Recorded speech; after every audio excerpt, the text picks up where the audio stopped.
ദിവസം എനിക്ക് പെട്ടെന്ന് ചെമ്പഞ്ചാന്റെ കോള് വന്നു. അപ്പൊ നിന്നെ ഒന്ന് നേരിട്ട് കാണണമെന്ന് പറഞ്ഞു. അങ്ങനെ അപ്പൊ ഒരു മഴയുള്ള ദിവസമാണ്. ഫുള്ള് വണ്ടി 2 വീലറിലാണ് പോയി. അപ്പൊ മഴയൊക്കെ നനഞ്ഞ് ആകെ കുറച്ച് താടിയും മുടിയൊക്കെ ഉണ്ട്. ആകെ അലമ്പായിട്ട് ചെല്ലണേ. ലിജോ ചേട്ടൻ, ചെമ്പഞ്ചേട്ടൻ, ഗിരീഷേട്ടൻ, ടിനിച്ചേട്ടൻ, ഇത്ര ആൾക്കാർ ഇവിടെ ഇരിക്കുന്നുണ്ട്. അപ്പൊ ഞാൻ ആദ്യമായിട്ടാണ് ഇത്രയും വലിയ ആൾക്കാരെ ഞാൻ ആദ്യമായിട്ട് കണ്ടത്. അപ്പൊ അവിടെ ചെന്ന് എന്നെ കണ്ടുകഴിഞ്ഞാൽ ലിജോ ചേട്ടൻ തിരിഞ്ഞു കിടന്നു. തന്നെ എനിക്ക് മനസ്സിലായി പുള്ളിക്കൊരു താല്പര്യം, പുള്ളിക്ക് ഇഷ്ടമായില്ലല്ലോ എന്ന് എനിക്ക് തോന്നി. ചെമ്പഞ്ചേട്ടനല്ലേ കഥ നറേറ്റ് ചെയ്ത്? അതെ അതെ. ഫസ്റ്റ് അത് കേൾക്കുമ്പോ തന്നെ നിങ്ങളുടെ മൈൻഡിൽ എന്തായിരുന്നു? ശരിക്കും പറഞ്ഞു കഴിഞ്ഞാൽ ചെമ്പഞ്ചേട്ടൻ നറേറ്റ് ചെയ്ത് അത്രയും ബ്യൂട്ടിഫുൾ ആയിട്ട് ഞങ്ങളത് ചെയ്തിട്ടുണ്ടോ എന്ന് ഞങ്ങൾക്ക് ഡൗട്ട് ഉണ്ട്. പുള്ളിക്ക് അറിയാലോ, അങ്കമാലിയുടെ പൾസ് അറിയാലോ. പുള്ളി വളരെ നല്ലൊരു മനുഷ്യനായിരുന്നു. പുള്ളിക്ക് ലാസ്റ്റ് നമ്മള് കൊണ്ടല് ചെയ്തപ്പോ ബ്രോ ടോൺ മാറ്റി പിടിച്ചിട്ട് പോലും ചിലര് കമന്റിലൊക്കെ വന്നിട്ടുണ്ട്, ബ്രോ ഇപ്പോഴും ആ അങ്കമാലി ഉള്ളിൽ കിടക്കുന്നുണ്ടല്ലോ എന്ന് പറഞ്ഞിട്ട്. അങ്ങനെ മാറ്റാൻ ബുദ്ധിമുട്ട് വരാറുണ്ടോ? മാറ്റാൻ ബുദ്ധിമുട്ട് വരാറുണ്ട്. അതാണ് എനിക്ക് എന്റെ വീക്ക്നെസ് എന്താണെന്നുള്ളത് നന്നായിട്ട് അറിയാം. അത്രയും ടെക്നിക്കലി പെർഫെക്റ്റ് ആയിട്ടുള്ള സിനിമയായിരുന്നു ചാവേർ. പക്ഷെ അത് തിയേറ്ററിലേക്ക് വന്നപ്പോഴേക്കും അത്ര വേണ്ട ഒരു സ്വീകാര്യത കിട്ടിയില്ല. ആളുകൾക്ക് ചിലപ്പോ ആ സമയത്ത് പർട്ടിക്കുലർ സമയത്ത് ചിലപ്പോ വർക്കായി ഉണ്ടാവില്ല. ചില സിനിമകൾ കാലം തെറ്റി വരാന്നൊക്കെ പറയും. അങ്ങനെ കുറെ സിനിമകളെ പറ്റി നമ്മൾ പറയാറുണ്ട്. നമുക്ക് കാണുമ്പോൾ എന്ത് രസമുള്ള സിനിമ, പക്ഷെ അത് ചിലപ്പോ ഒരു മെജോറിറ്റി ഓഡിയൻസിന് ചിലപ്പോ അത് ആ വൈബ് ചിലപ്പോ ഇഷ്ടപ്പെട്ടുണ്ടാവില്ല. നമുക്ക് നമ്മുടെ കാര്യങ്ങൾ ഇപ്പൊ കുഴപ്പമില്ലാതെ പോകുന്നുണ്ട്, സമാധാനപരമായിട്ട് പോകുന്നുണ്ട്. അപ്പൊ അവര് അടുത്ത കാര്യങ്ങളിലേക്ക് പോകും. ഇപ്പൊ പഠിക്കുള്ളെങ്കിൽ മര്യാദയ്ക്ക് പഠിക്കും, പഠിച്ചു കഴിഞ്ഞാൽ ജോലി കഴിഞ്ഞ് കഴിഞ്ഞാൽ കല്യാണം കഴിഞ്ഞ് കഴിഞ്ഞാൽ കുട്ടി, അതുപോലെ തന്നെ സ്ഥലം മേടിക്കും, വീട് വെക്കും. ഇതിന്റെ ഒരു പ്രോസസ്സിലാണ് നമ്മളിപ്പോ. ഈ അങ്കമാലി ഡീപ്പോൾ ഞാൻ പഠിച്ചത്. അപ്പൊ ആ ഫ്രണ്ട്സും കൂടെ ഒരു വർഷം ഇവിടെ അങ്കമാലി ഗാർഡൻസില്, അപ്പൊ അവിടെ നമ്മൾ ഇറങ്ങിയ സമയത്ത് എന്തോ ഷൂട്ട് നടക്കുന്നുണ്ട്. അപ്പൊ നമ്മൾ നോക്കുമ്പോ പരിചയമില്ലാത്ത ആൾക്കാര്, ഏതൊക്കെയോ നടന്മാര്, പുതിയ ആൾക്കാരാ. പക്ഷെ അത് കഴിഞ്ഞ് പടം റിലീസായി കണ്ടപ്പോഴാണ് ഈ മുതലാണ് അന്ന് കണ്ടേന്നുള്ളത്. നിന്റെ വീട് എവിടെയാണ്? വീട് എവിടെയാണ്? പക്ഷെ പഠിച്ചേക്കാൻ അങ്കമാലി ഡീപ്പോള. നീ എങ്ങനെ ഡീപ്പോളിൽ ഒന്ന് പെട്ട്? അതൊരു നീണ്ട കഥ, കേക്കണ്ട.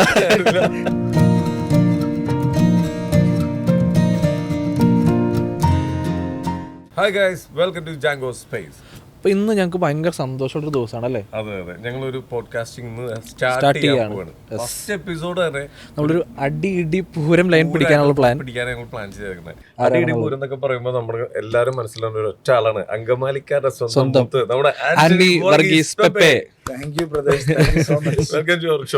ബ്രോ, നമ്മള് ബോനെ ആദ്യമായിട്ട് കാണുന്നത് അങ്കമാലിയില് ഒരു ബാറില് യേശുവിന്റെ ഡ്രസ്സൊക്കെ ഇട്ട് വെള്ളം അടിക്കണ സീനിൽ നിന്നാണ്.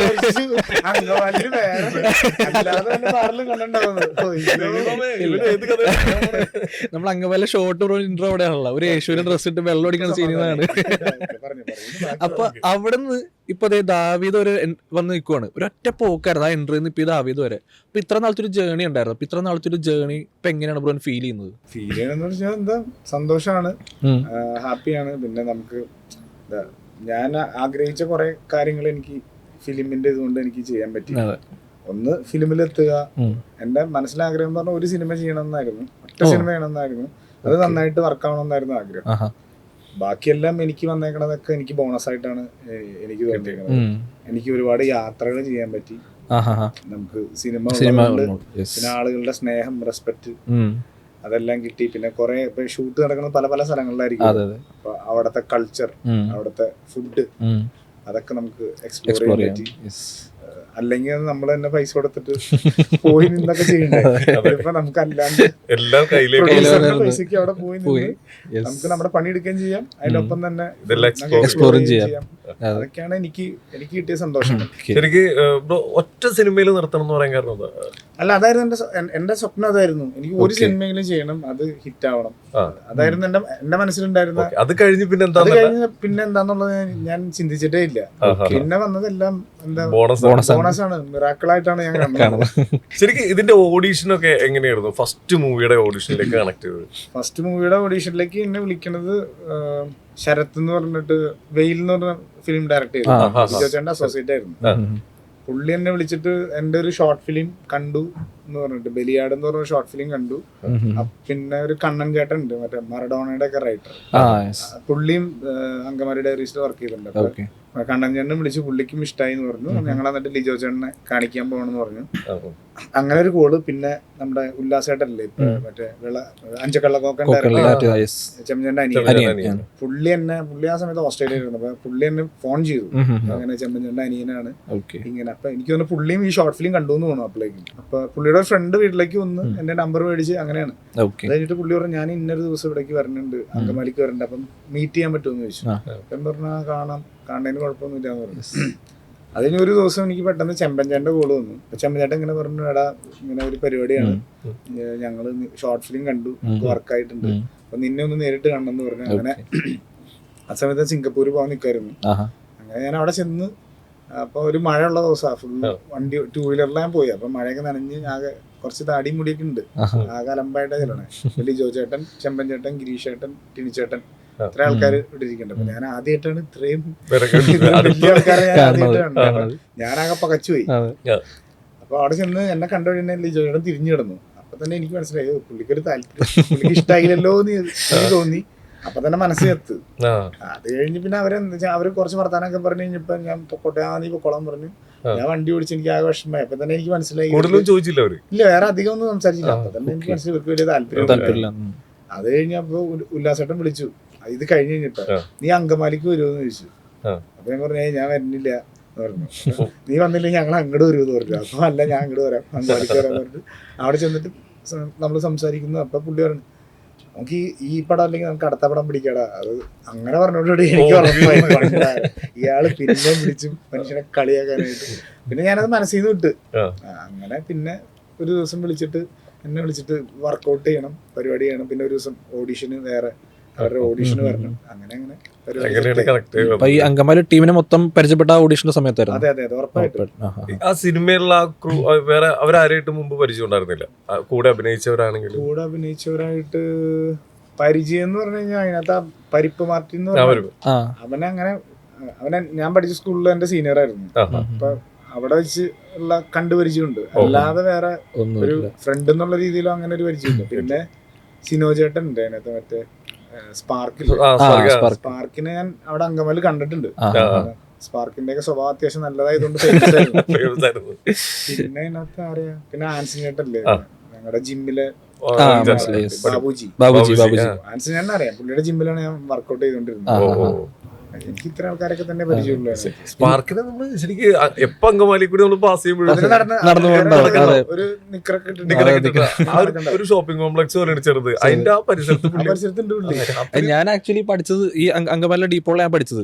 അപ്പൊ ആ സമയത്ത് ഞാൻ പഠിക്കുന്ന സമയത്താണ്, സെക്കൻഡ് ഇയർ സമയത്താണ് ഈ അങ്കമാലി ഡയറക്ടറിന്റെ ഷൂട്ടിംഗ് നടക്കുന്നത്. അപ്പൊ ഞാനും ഫ്രണ്ട്സും കൂടെ ഒരു വർഷം ഇവിടെ അങ്കമാലി ഗാർഡൻസിലെ ആ നവ്യയുടെ സൈഡിൽ, അപ്പൊ അവിടെ നമ്മൾ ഇറങ്ങിയ സമയത്ത് ഈ എന്തോ ഷൂട്ട് നടക്കുന്നുണ്ട്. അപ്പൊ നമ്മൾ നോക്കുമ്പോ പരിചയമില്ലാത്ത ആൾക്കാര്, ഏതൊക്കെയോ നടന്മാര്. അപ്പൊ നമ്മൾ വിചാരിച്ചോ ഏതോ ഗാർഡൻസിൽ നിന്ന് ഇറങ്ങി വരുമ്പോ നിങ്ങൾ മറ്റേ നവ്യയുടെ അവിടെ നിന്ന് മറ്റേ ഇറങ്ങി വരുന്ന സീനായിരുന്നു. മറ്റേ റോയ് ഉണ്ടായിരുന്നു, പിന്നെ മറ്റേ ചേച്ചി ഉണ്ടായിരുന്നു, പേര് ഞാൻ പറഞ്ഞു. അപ്പൊ അതായിരുന്നു. അപ്പൊ ഞങ്ങൾ നോക്കുമ്പോ പരിചയമില്ലാത്ത ആൾക്കാര്. അപ്പം വിചാരിച്ചു ഓക്കെ എന്തെങ്കിലും ഷൂട്ടാക്കി പറഞ്ഞ് ഞങ്ങൾ പോയി. പക്ഷെ അത് കഴിഞ്ഞ് ഈ പടം റിലീസായി കഴിഞ്ഞപ്പോഴാണ് മനസ്സിലായത് ഈ പുതിയ ആൾക്കാരാ. പക്ഷെ അത് കഴിഞ്ഞ് പടം റിലീസായി കണ്ടപ്പോഴാണ് ഈ മുതലാണ് അന്ന് കണ്ടേന്നുള്ളത്. അന്ന് വിചാരിച്ച വേണ്ടി ഫോട്ടോ എങ്കിലും എടുത്ത് വെക്കായിരുന്നു. വീട് എവിടെയാണ്? പക്ഷെ പഠിച്ചേക്കാൻ ഡീപ്പോള. നീ എങ്ങനെ ഡീപ്പോളിൽ ഒന്ന് പെട്ട്? അതൊരു നീണ്ട കഥ.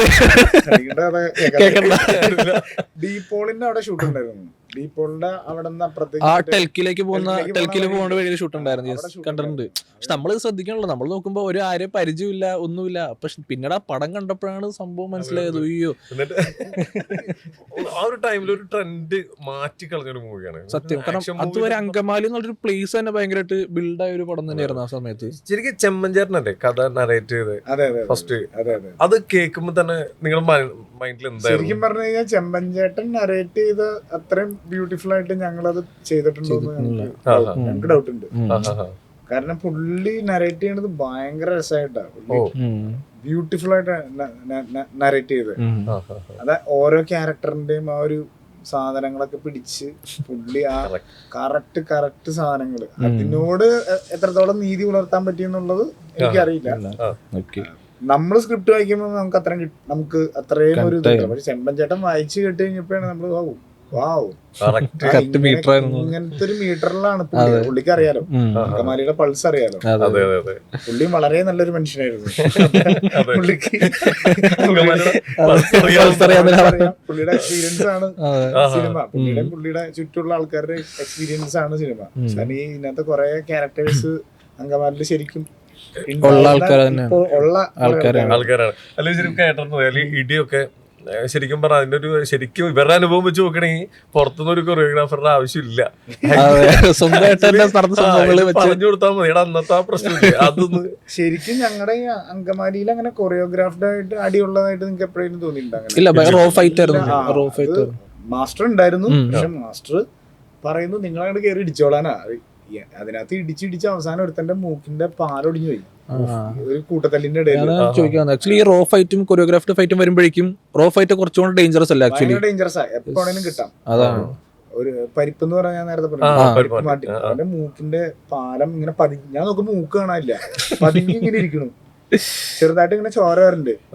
അപ്പൊ തന്നെ ഞാൻ നോക്കി ഇതെന്ത് മൂക്ക് പതിഞ്ഞിരിക്കണു, മൂക്കിന്റെ എല്ല് ഒടിഞ്ഞിട്ട് പതിഞ്ഞിരിക്കണു.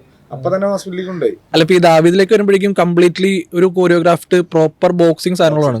അപ്പൊ ഈ ഇത്ര നാളും ഇപ്പൊ ഈ അങ്കമാലി മാത്രമല്ല, ഇപ്പൊ അജഗജാന്തരം ആണെങ്കിലും പറ്റി സ്വാതന്ത്ര്യം ഒക്കെ ആ ഒരു ഇതായിരുന്നു. അപ്പൊ ഒരു റോ ഫൈറ്റിങ് തുടങ്ങി പിന്നെ ഇപ്പൊ ഈ കൊറിയോഗ്രാഫ്ഡ് ഫൈറ്റിലേക്ക് വരുമ്പോഴേക്കും നമ്മുടെ ശരീരം ഉൾപ്പെടെ നമുക്ക് ഭയങ്കരമായിട്ട് നമുക്ക് എന്താ പറയാ ചലഞ്ചിങ് ആയിരിക്കും. നമുക്ക് ഫിസിക്കലാണെങ്കിലും എക്സസൈസും കാര്യങ്ങളും ജിമ്മും കാര്യങ്ങളും.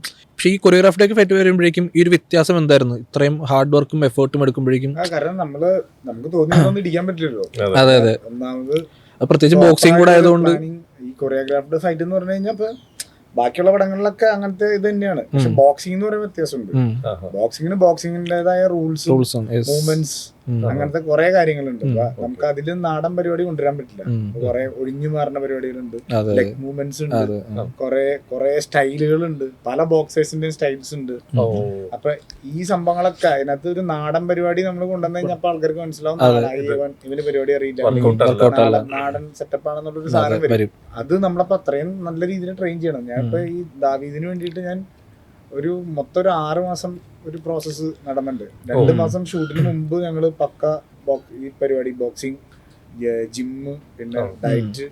അതും ജിമ്മ് തന്നെ 2 നേരം ഉണ്ടാവും, രാവിലെ ഉണ്ടാവും വൈകുന്നേരം ഉണ്ടാവും. ജിമ്മ് കഴിയുമ്പോ തന്നെ ബോക്സിങ് സ്റ്റാർട്ട് ചെയ്യും. അങ്ങനെ 2 മാസം അതിന്റെ ഡയറ്റ്. അപ്പൊ ഞാൻ എന്ന് പറഞ്ഞ ഫുഡ് ഭയങ്കരമായിട്ട് എക്സ്പ്ലോർ ചെയ്ത് ലോകത്തൊക്കെ എവിടെയൊക്കെ ഫുഡ് ഉണ്ടോ. എന്റെ ഒരു കൂട്ടുകാരുണ്ട് ഫിജോ എന്ന് പറഞ്ഞിട്ട്, ഫിജോ ബായ്. പുള്ളിനെ വിളിച്ചു ചോദിച്ചു കഴിഞ്ഞാൽ കേരളത്തില് എവിടെ ഏതൊക്കെ ചേട്ടന്മാരുടെ കടയിൽ നല്ല ഫുഡ്.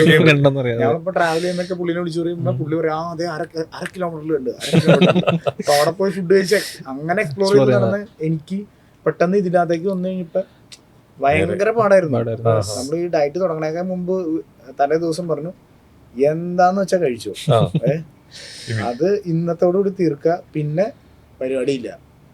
പക്ഷെ അത് ഞങ്ങൾ 21 ദിവസം കഴിഞ്ഞപ്പോ പിന്നെ ഒരു ചീട്ട് കൈ കാലം പിടിച്ചു ചീട്ട് തരുമെന്ന് പറഞ്ഞിട്ട് പിന്നെ അന്ന് ഒരു ചീട്ട്. അങ്ങനെ 6 മാസം.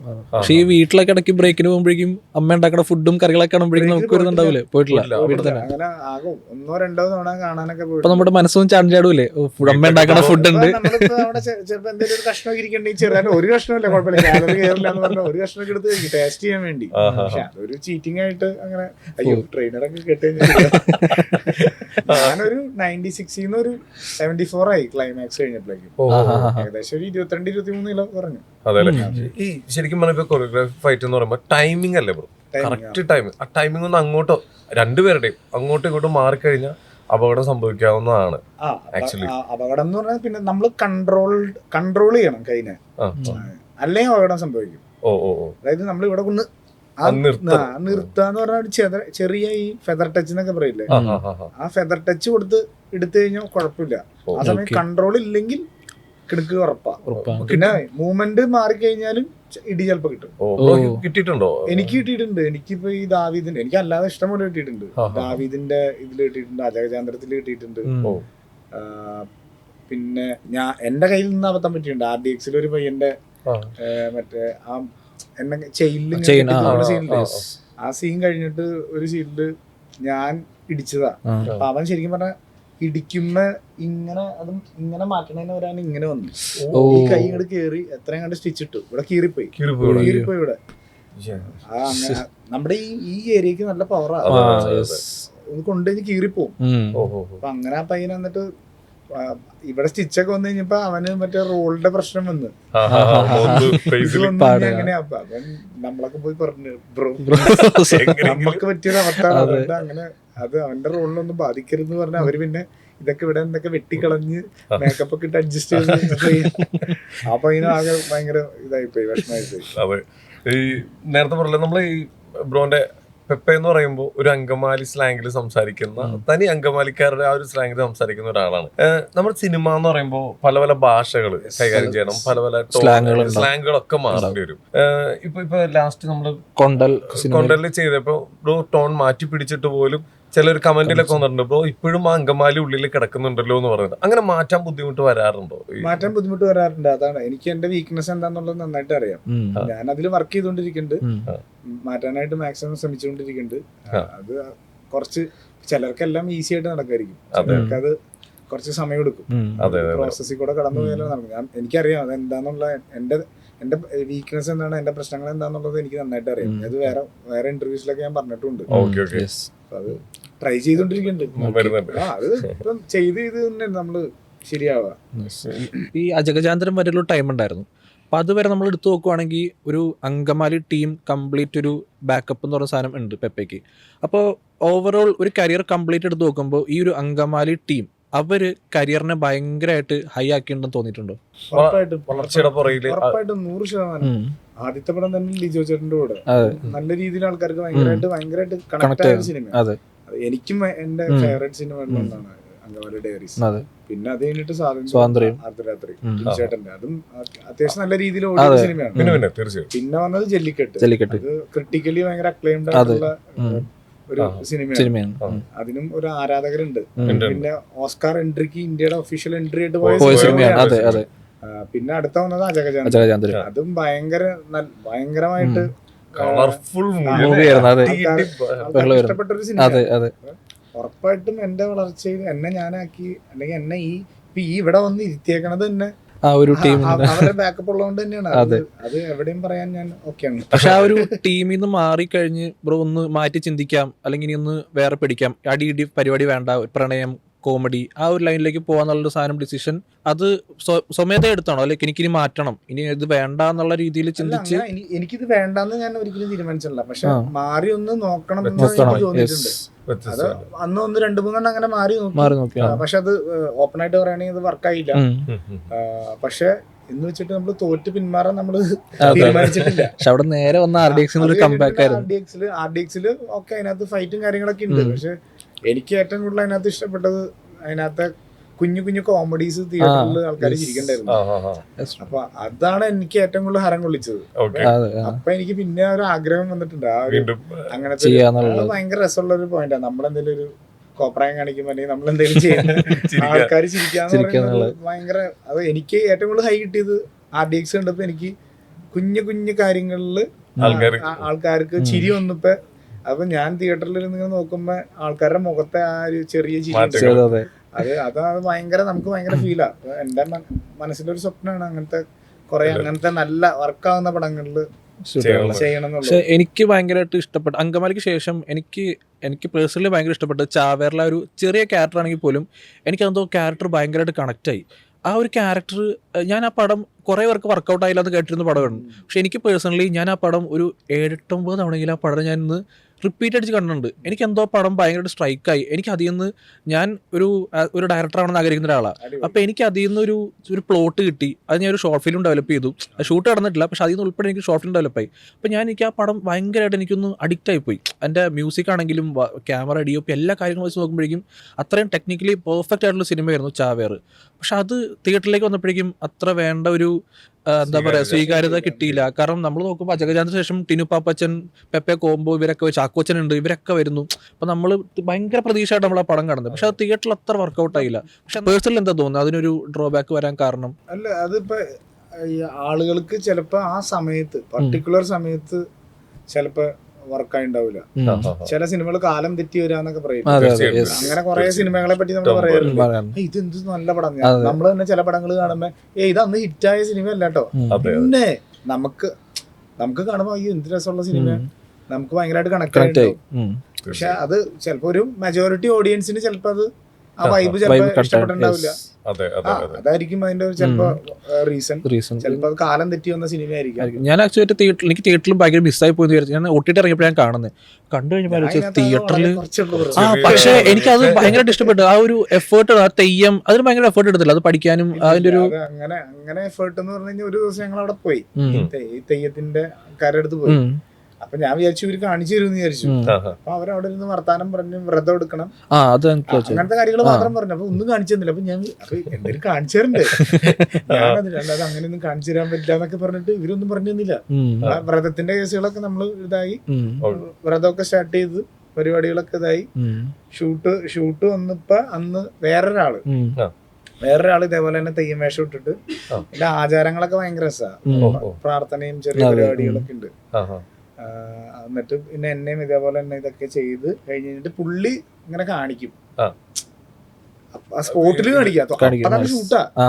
അപ്പൊ സ്പോട്ടില് കാണിക്കും ഇങ്ങനെയാണ്. അപ്പൊ ഞാൻ അതിന്റെ ഇടയിൽ യൂട്യൂബില് തെയ്യത്തിന്റെ സംഭവങ്ങളൊക്കെ എടുത്തിട്ട് ഇങ്ങനെ നോക്കി. അപ്പൊ എന്റെ മനസ്സിൽ ഞാനൊരു ചെറിയൊരു ഐഡിയ ഉണ്ടാക്കി വെച്ചു. ഒന്നും പറ്റിയില്ല, ഇതെങ്കിലും കാണിച്ച് അഡ്ജസ്റ്റ് ചെയ്ത് തപ്പി തടഞ്ഞ് രക്ഷപ്പെടാന്ന്. എന്നിട്ട് എന്റെ ഇതും പുള്ളി കാണിച്ചെന്ന് എനിക്ക് ചെയ്യാൻ പറ്റുന്ന കാര്യങ്ങൾ നമുക്ക് അതേപോലെ പെർഫെക്റ്റ് ആയിട്ടൊന്നും ചെയ്യാൻ പറ്റില്ല. അതും വെച്ച് മിക്സ് ചെയ്തിട്ട് തിരിച്ച് ലൈഫിലേക്ക് വരുമ്പോ തന്നെ ഇപ്പൊ പണ്ട് 2017 മുമ്പുള്ള ആന്റണി വർഗീസും 2017 ശേഷം ആന്റണി വർഗീസ് പെപ്പെ ആയി മാറിയിട്ടുണ്ട്. ഇപ്പോ പേഴ്സണലി അല്ലാതെ ഫാമിലിയിലും എല്ലാത്തിലും ഒരുപാട് മാറ്റങ്ങൾ വന്നിട്ടുണ്ടാവും. ഭയങ്കരമായിട്ട് മാറ്റങ്ങൾ വന്നു. ചിലപ്പോൾ ഒരു സിറ്റുവേഷനിൽ ചിലപ്പോൾ വീട്ടിലെ തന്നെ അച്ഛനും അമ്മയും തന്നെ എന്തായിരിക്കും ഇവന്റെ യാത്ര, ഇവൻ എങ്ങോട്ടായിരിക്കും എത്തുന്നത് എന്നൊക്കെ ചിന്തിച്ചിരിക്കുന്ന ഒരു ടൈം ഉണ്ടായിരിക്കും. ഇവന്റെ പ്രൊഫഷൻ എന്തായിരിക്കും, ബ്രോയ്ക്കും ഉണ്ടാവും. ഞാൻ എങ്ങനെയാണ് എൻ്റെ അച്ഛനെയും അമ്മേനെ എല്ലാവരെയൊക്കെ ഒന്ന് സേഫ് ആക്കുന്നത്, അങ്ങനെ ഒരു ചിന്തിക്കുന്ന ഒരു ടൈം ഉണ്ടായിട്ടുണ്ടാവും. അത് കഴിഞ്ഞതിന് ശേഷം വന്നേക്കുന്ന മാറ്റങ്ങളിൽ വീട്ടുകാരുടെ മാറ്റങ്ങൾ എന്തൊക്കെയാണ്? വീട്ടുകാരുടെ മാറ്റങ്ങൾ എന്താ? വീട്ടുകാരുടെ മാറ്റങ്ങൾ മീൻസ് എല്ലാരും ഫാമിലിയുടെ മുമ്പിലും അതായത് ഇപ്പൊ അവരുടെ മാറ്റങ്ങൾ എന്ന് പറഞ്ഞു കഴിഞ്ഞാൽ നമുക്ക് നമ്മുടെ കാര്യങ്ങൾ ഇപ്പൊ കുഴപ്പമില്ലാതെ പോകുന്നുണ്ട്, ഒരു സമാധാനപരമായിട്ട് പോകുന്നുണ്ട്. അപ്പൊ അവര് അടുത്ത കാര്യങ്ങളിലേക്ക് പോകും. ഇപ്പൊ സ്ഥലം മേടിച്ച് വീട് വെക്കി, അതായിരുന്നു ഇത്രയും നാളത്തെ അടുത്തൊരു സാധനം. അപ്പൊ നമ്മളിപ്പോ പഠിച്ചുകൊണ്ടിരിക്കുകയാണെങ്കിൽ പഠിക്കണമെങ്കിൽ മര്യാദയ്ക്ക് പഠിക്കും. പഠിച്ചു കഴിഞ്ഞാൽ ജോലി കഴിഞ്ഞ് കഴിഞ്ഞാൽ കല്യാണം കഴിഞ്ഞ് കഴിഞ്ഞാൽ കുട്ടി, അതുപോലെ തന്നെ സ്ഥലം മേടിക്കും, വീട് വെക്കി. ഇതിന്റെ ഒരു പ്രോസസ്സിലാണ് നമ്മളിപ്പോ സ്ഥലം മേടിക്കാൻ തലയ്ക്ക് അവസാനം ഒരു സ്ഥലം മേടിക്കാനുള്ള പരിപാടിയിലാണ്. ഈ കല്യാണത്തിന് ഞാൻ പറഞ്ഞപ്പോഴാ ഒരു 6 വർഷത്തെ പ്രണയമായിരുന്നു. പക്ഷെ ആ പ്രണയം സ്റ്റാർട്ട് ചെയ്ത സമയത്ത് ഞാൻ പറഞ്ഞു കേട്ടിട്ടുണ്ട്, എവിടെയോ മറ്റേ ജോലി ഒന്നും തെണ്ടിത്തിരി നടക്കുന്ന സമയത്താണ് ഈ ഒരു പ്രണയം സ്റ്റാർട്ട് ആവുന്നത്. പക്ഷെ അന്നൊരു വിചാരിച്ചു ഇപ്പൊ കല്യാണം വരെ കൊണ്ടെത്തും, സക്സസ് ആവും. കാരണം അന്ന് ജോലിയും കാര്യങ്ങളും ഒന്നുമില്ല, സിനിമയിൽ എത്തിയിട്ടില്ല. അപ്പൊ ആ ഒരു സമയത്ത് ചിന്തിച്ചിട്ടുണ്ടോ ഇത് സക്സസ് ആവും? ഇല്ല, അങ്ങനെയൊന്നും ചിന്തിച്ചിട്ടില്ല. നമ്മളിപ്പോ ഈ ഒരു ദിവസത്തെ എടുക്കുക, ഈ ഒരു ദിവസം ഹാപ്പി ആയിട്ട് മുന്നോട്ട് പോകണം. കൂടുതൽ ഫ്യൂച്ചറിലേക്ക് ലാസ്റ്റൊക്കെ ഇട്ട് മനസ്സിലെടുത്തിട്ട് കഴിഞ്ഞാൽ നമ്മുടെ ആരും കട്ട പോയി ഈ ഒരു ദിവസം അടിപൊളിയായിട്ട് മുന്നോട്ട് പോകട്ടെ എന്നുള്ളത് മാത്രമാണ്. അതെങ്ങനെ ബ്യൂട്ടിഫുൾ ആക്കാം അതാണ് നമ്മൾ ആലോചിക്കേണ്ടത്. അല്ലാതെ ഇനിയിപ്പോ അവള് തേക്കോ അല്ലെങ്കിൽ ഇങ്ങനെ സംഭവിക്കോ അങ്ങനെയൊക്കെ നമ്മൾ ആലോചിച്ചോണ്ടിരുന്നു കഴിഞ്ഞാൽ പിന്നെ അതിന് മാത്രം. ശരിക്കും ഇപ്പൊ ഈ മേഖലയിലേക്ക് വരുമ്പോ ഒരാള് എപ്പോഴും നമുക്ക് പറയാൻ പറ്റുന്ന ഒരാളുണ്ടാവും, ഞാൻ ഇന്ന് ഈ നിലയിൽ എത്താൻ കാരണം ചിലപ്പോൾ ആ ഒരാളുടെ വാക്കായിരിക്കും, ആ ഒരാളുടെ ഉപദേശമായിരിക്കും, അല്ലെങ്കിൽ ആ ഒരു മൊമെന്റ് ആയിരിക്കും എന്ന് പറയാവുന്ന ഒരാൾ നമ്മുടെ മനസ്സിലുണ്ടോ? ഇതിനകത്തേക്ക് എത്താനുള്ള റീസൺ എന്ന് പറയുകയാണെങ്കിൽ ഇപ്പൊ അങ്കമാലി ഡയറീസിന്റെ ഓഡീഷൻ ആണെന്ന് ഞാൻ പറഞ്ഞു കഴിഞ്ഞാൽ നിങ്ങൾ വിശ്വസിക്കും. പക്ഷെ അതല്ല, അതിക്ക് മുമ്പ് ഞാൻ ചെയ്ത ഷോർട്ട് ഫിലിംസ് അത് ഡയറക്ട് ചെയ്ത ആൾക്കാർ, അപ്പൊ അതാണെന്ന് നമ്മൾ വിചാരിക്കും. അതുമല്ല, അതിക്ക് മുമ്പ് ഞാൻ ചെയ്ത ഞങ്ങളുടെ പള്ളിയിൽ ചെയ്ത നാടകങ്ങളായിരിക്കും. പള്ളി നാടകങ്ങൾ, ക്ലാസിക് വലിയ നാടകങ്ങളാണ് പള്ളി നാടകങ്ങൾ. അതിനകത്തേക്ക് ഞാൻ എടുത്തു വെച്ച ധൈര്യമായിരിക്കാം. അതൊക്കെയാണ്. അതും അപ്പൊ നിങ്ങൾ വിചാരിക്കും അതാണ്. അല്ല, ചെറുപ്പത്തിൽ ചിലപ്പോൾ കുടുംബ യൂണിറ്റിൽ പാട്ട് പാടിയതായിരിക്കാം, അല്ലെങ്കിൽ എന്തെങ്കിലും സ്കിറ്റ് ചെയ്തതായിരിക്കാം. ഇവിടുന്ന് തുടങ്ങിയ ഒരു ജേണി മൊത്തത്തിൽ കൊണ്ടുവന്ന് നമ്മളെ അവിടെ എത്തിച്ചതാണ്. അല്ലാതെ ഞാൻ അങ്കമാലി ഓഡിഷൻ അറ്റൻഡ് ചെയ്ത് ഞാൻ ഭയങ്കര സംഭവമായി ഒരിക്കലല്ല. ഇന്ന സിനിമ ചെയ്തു, ഒരു പടം ഹിറ്റായി, ഈ സിനിമയാണ് എനിക്ക് എല്ലാം തന്നത്. അതിന്റെ മുമ്പ് ചിലപ്പോ എന്റെ 3-4-5 പടങ്ങൾ പൊട്ടിയിട്ടുണ്ടാവും. ഈ 5 പടത്തിൽ നിന്ന് ഞാൻ എന്തെങ്കിലും പഠിച്ചിട്ടുണ്ടാവും. ആ എക്സ്പീരിയൻസും കൂടി ആയിരിക്കും വെച്ചിട്ടാണ് ഈ പുള്ളൻ അടുത്ത പടത്തിൽ മര്യാദ ചെയ്തിട്ട് ഭയങ്കര സംഭവം എന്ന് പറയുന്നത്. ബാക്കോട്ട് നോക്കുകയാണെങ്കിൽ ചിലപ്പോൾ നമുക്കൊരു ആഗ്രഹം തന്നെ പണ്ട് കണ്ട ഏതെങ്കിലും ഒരു സിനിമയോ അല്ലെങ്കിൽ ആരുടെയെങ്കിലും ഒരു നാടകം കാണുമ്പോഴോ എന്തൊക്കെ നമുക്ക് മനസ്സിൽ തോന്നിയിട്ടുണ്ടാവും. ഇങ്ങനെ എടുത്തെടുത്ത് പോവാണെങ്കിൽ നമുക്ക് ഏറ്റവും അവസാനം വരെ എത്താൻ പറ്റും. അവിടെ നിന്നാണ് സ്റ്റാർട്ട് ചെയ്യുന്നത്, ജേണി സ്റ്റാർട്ട് ചെയ്യണത് അവിടെ നിന്നാണ്. ചെറുപ്പം തൊട്ടേ ഒരു ആഗ്രഹം ഉണ്ടായിരുന്നു നടനാവണം. അതിപ്പോ ഇങ്ങനെ നമ്മളിപ്പോ ചെറുപ്പം തുടങ്ങി ഇപ്പൊ സച്ചിനൊക്കെ ബാറ്റ് ചെയ്യുമ്പോ നമുക്ക് സച്ചിൻ ടെണ്ടുൽക്കർ ആവണമെന്ന് തോന്നാറുണ്ട്. ചേട്ടന്മാര് മറ്റേ ബസ് ഓടിക്കുമ്പോ ബസ് ഡ്രൈവർ. പക്ഷെ എന്താണ് ഒരു പോയിന്റ് തോന്നി എന്നാ ഇത് എനിക്ക് പറ്റിയ പണിയാണ്. +1 +2 ആ സമയത്തൊക്കെയാണ് മനസ്സിലേക്ക് അങ്ങനെ ആഗ്രഹങ്ങൾ വന്നത്. കാരണം ആ സമയത്താണ് നമ്മൾ ഒരു ആൽബം ചെയ്യണം എന്നൊക്കെ പറഞ്ഞ് ഞാനും എന്റെ ഒരു കൂട്ടുകാരനും കൂടി നാട്ടിൽ നിന്ന് കുറച്ച് പൈസയൊക്കെ പിരിച്ച് എന്നിട്ട് ഞങ്ങൾ മുട്ടടിച്ചു. ആൽബം ഒന്നും ചെയ്തില്ല. ഒരു ഹുക്ക്, ഒരു ജാബ്, ഒരു അപ്പർ കട്ട്. ശരിക്കും എന്താണ് ദാവീദ്, അല്ലെങ്കിൽ ആരാണ് ദാവീദ്? അതായത് ദാവീദ് എന്ന് പറഞ്ഞാൽ അതിനകത്ത് എന്റെ ക്യാരക്ടർ അബു എന്നാണ് ക്യാരക്ടർ. ആഷിഖ് അബു എന്ന് പറയാം. അപ്പൊ പുള്ളിയുടെ ജോലി എന്ന് പറഞ്ഞത് ബൗൺസർ ആയിട്ടാ. ബൗൺസർ എന്ന് പറഞ്ഞു കഴിഞ്ഞാൽ എപ്പോഴും ജോലിക്ക് പോണ ആളല്ല, അതും കൂടി ഉണ്ട്. ഭയങ്കര മടിയാണ്. അതുകൊണ്ട് ആ ക്യാരക്ടർ ചെയ്യാനായിട്ട് വലിയ ബുദ്ധിമുട്ട് എനിക്ക് വേണ്ടി വന്നില്ല. മടിയൻ ക്യാരക്ടറാണ്. ഇവന്റെ വൈഫിന്റെ, അതായത് ലിജോമോള് ചെയ്യണ ക്യാരക്ടർ പുള്ളിക്കാരിയാണ് കുടുംബം നോക്കണത്. അപ്പൊ ഇത് ഒരിക്കലും നമ്മള് പറയുകയാണെങ്കിൽ ഒരിക്കലും ഒരു ദാവീദ് ഒരിക്കലും ഒരു റിവെഞ്ച് സിനിമയല്ല, റിവെഞ്ചോ അങ്ങനെ വയലൻസോ ഉള്ള സിനിമയല്ല. ഇത് പക്ക ഒരു family entertainer plus sports drama. അങ്ങനത്തെ അതിന്റെ കൂടെ ബോക്സിങ്. സ്പോർട്സ് എന്ന് ഉദ്ദേശിച്ചത് ബോക്സിംഗ് ആണ്. അങ്ങനത്തെ ഒരു വളരെ ഞാൻ പറയുന്നത് കുഞ്ഞു കുഞ്ഞു കോമഡികൾ. ഞാൻ മറ്റേ അട്ടഹസിച്ചിരിക്കാൻ പറ്റിയ കോമഡി അല്ല ഉദ്ദേശിച്ചത്. നമ്മൾ കാണുന്ന ചെറിയ ചിരികളൊക്കെ ഇല്ലേ, ഫാമിലി നടക്കുന്ന സിറ്റുവേഷൻസ്, അതൊക്കെ ഒരു പുഞ്ചിരിയൊക്കെ നമ്മുടെ ഇതിനകത്ത് വന്ന് അങ്ങനെ അതിനകത്തേക്ക് പോകുന്ന ഒരു ഇമോഷണൽ കണക്ഷൻ ഒക്കെ ഉള്ള ഒരു സിനിമയായിട്ടാണ് എനിക്ക് തോന്നിയേക്കുന്നത്. ഒരിക്കലും ദാവീദിന് ഒരു ഇടിപ്പടം അല്ലെങ്കിൽ ഇടി ഫുൾ ഇടി അങ്ങനത്തെ ഒരു പടമല്ല, അങ്ങനത്തെ ഒരു പടമേ അല്ല ദാവീദ്. ദാവീദ് പക്ക ഒരു ഫാമിലി അങ്ങനത്തെ ഒരു എല്ലാവർക്കും കണക്ട് ആവുന്ന പാകത്തിനുള്ള സിനിമയാണ്. ഇത് ഇറങ്ങിക്കഴിയുമ്പോഴേ അറിയാൻ പാടുള്ളൂ. ഇത് ഞാൻ കണ്ട അല്ലെങ്കിൽ ഞാൻ ഡബ് ചെയ്യുമ്പോൾ കണ്ട ഒരു സിനിമയുടെ വെച്ചിട്ടാണ് ഞാൻ പറയുന്നത്. പിന്നെ ടീസറിലേക്ക് വരുമ്പോ ടീസർ സ്റ്റാർട്ട് ചെയ്യുന്ന മറ്റേ ഡേവിഡ് ആൻഡ് ഗോലിയാത്തിന്റെ കഥ പറഞ്ഞിട്ടാണ്. അപ്പൊ ആ ഒരു ബേസ് സെറ്റ് ചെയ്തിട്ടാണ് ഈ പടം കംപ്ലീറ്റ്ലി പോയേക്കുന്നത്. ശരിക്കും പറഞ്ഞു കഴിഞ്ഞാൽ നമ്മളുടെ ഇപ്പൊ ഡേവിഡ് ആൻഡ് ഗോലിയാത്തിലുള്ളതെന്ന് വെച്ചാൽ ഒരു അണ്ടർഡോഗ് ഇതാണ്. അതുപോലെ തന്നെയൊക്കെയുള്ള ഒരു പരിപാടി ശരിക്കും ഒരു ബൗൺസർ ഒരു ചവിട്ട് കിട്ടുമ്പോ ഒരാൾ ഇങ്ങനെ ലിച്ചി ഇനോഗ്രേഷൻ ഒരാൾ പറന്നു കൊള്ളേ. ഇപ്പോഴത്തേക്ക് ഒരു സിനാരിയോ കണക്ട് ആയിട്ട് വാണിംഗ് കൊടുത്താണോ അല്ല ഇങ്ങനെയൊക്കെ ആൾക്കാരെ എന്തെങ്കിലും കാണിച്ചു കിട്ടും കാണിക്കാൻ വേണ്ടി. അല്ല അത് കൊള്ളേണ്ടവർക്ക് കൊള്ളാണെങ്കിൽ എല്ലാവരും നെഞ്ചത്തൊക്കെ. ഇപ്പൊ അതുപോലെ ആക്ടർക്ക് ആദ്യമായിട്ടാണ് ഒരു ബോക്സിംഗ് ലൈസൻസ് കിട്ടുന്നത്.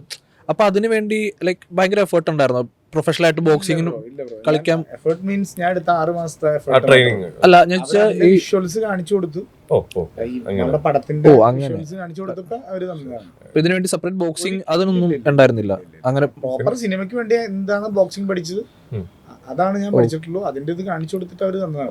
ആത്മാർത്ഥമായിട്ട് നമ്മൾ സാധനം ചെയ്യണമെങ്കിൽ അതിന്റെ റിസൾട്ട് കിട്ടും എന്തുകൊണ്ട് തന്നുള്ളത് അവരോട് ചോദിക്കണം, എനിക്കറിയില്ല.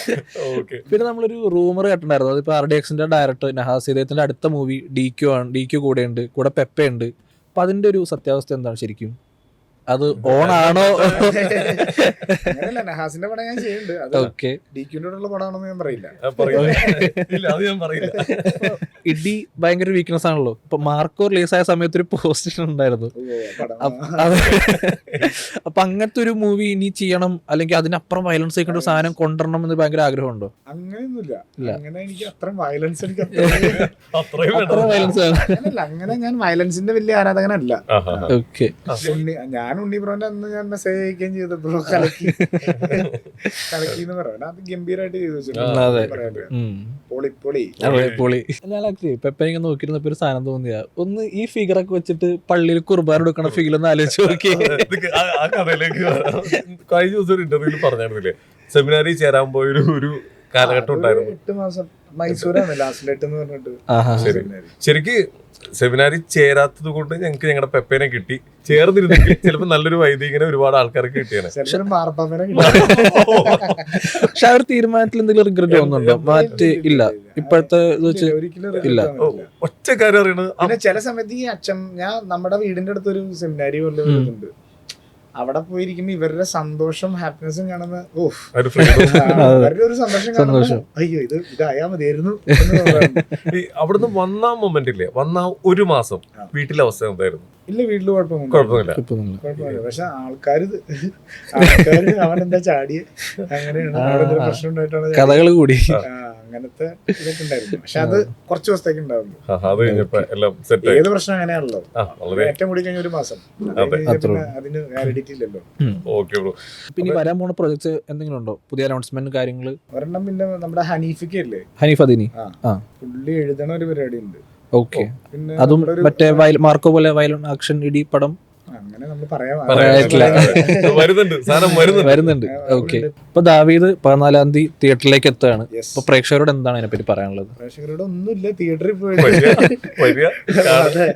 പോവുക, കാണുക, പിന്നെയും കാണുക, പിന്നെ എല്ലാവരുടെ അടുത്തും പറയുക, ഇഷ്ടപ്പെടാണെങ്കിൽ എല്ലാവരുടെ അടുത്തും പറയാ പോയി കണ്ടോ, നല്ല പടമാണ്, ഒരിക്കലും ഒരു ഇടിപ്പടമല്ല, ഫാമിലി കാണാൻ പറ്റിയ നല്ലൊരു സിനിമയാണ്. അപ്പൊ എന്തായാലും വളരെ വളരെ സന്തോഷം. നമ്മുടെ ഫസ്റ്റ് പോഡ്കാസ്റ്റിംഗ് ആണ്, അതിലേക്ക് വന്നതിലും നമ്മളോട് ഇത്രയും കാര്യങ്ങളൊക്കെ ഷെയർ ചെയ്തതിൽ ഒരുപാട് സന്തോഷം. നമുക്കും വെച്ചടി കയറ്റാവട്ടെ. അതെ, ഒരുപാട്. അപ്പൊ എന്തായാലും ഒരുപാട് വിവരങ്ങളിലേക്ക് എത്തട്ടെ എന്ന് ഞങ്ങൾ വീണ്ടും ആശംസിക്കുകയാണ്, പ്രാർത്ഥിക്കുകയാണ്. ദാവീദ് ടീമിനും പിന്നെ ബാക്കിലുള്ള ഒരുപാട് പേരുണ്ട്, വലിയൊരു ടീം വർക്ക് എന്ന് പറയുമ്പോൾ എല്ലാവർക്കും ഒരുപാട് ആശംസകൾ അറിയിക്കുന്നു.